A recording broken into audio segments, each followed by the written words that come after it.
2026 జనవరి 12 భారతదేశం ఎందుకు ఆగింది? ఈరోజు దేశవ్యాప్తంగా భారీగా బంద్ జరిగింది. సుమారు 10 కార్మిక సంఘాలు ఇందులో పాల్గొన్నాయి. దాదాపు 20 నుంచి 30 కోట్ల జనాలు కార్మికులు ఇందులో ఈ బంద్లో పాల్గొనడం జరిగింది. అదేవిధంగా కొన్ని ప్రైవేటు ప్రభుత్వ బ్యాంకులు కూడా వీటికి సహకారం అందించాయి. మరి ఇంతకి ఏంటి ఈ కార్మికుల డిమాండ్ ఒకసారి చూద్దామా? కనిష్ట వేతనం పెంచాలి, ఉద్యోగంలో భద్రత ఉండాలి, పాత పెన్షన్ విధానాన్ని అమలు చేయాలి. ఇవే కాకుండా మరికొన్ని కారణాలు ఉన్నా ప్రధానంగా మాత్రం ఇవే వినబడుతోంది.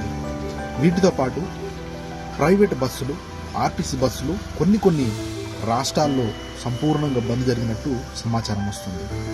మరి ఈ కార్మికులు ఎందుకు బంద్ చేశారు, ఎలా బంద్ చేశారు అని మనం చూసాం కదా. మరి ఒకసారి ఈ కార్మికులకు మీ మద్దతు తెలుపుతున్నారా? అయితే నా ఛానల్ ఇప్పుడే సబ్స్క్రైబ్ చేసుకొని లైక్ చేసి మీ అభిప్రాయాన్ని కామెంట్ రూపంలో తెలియజేయండి. Thank you.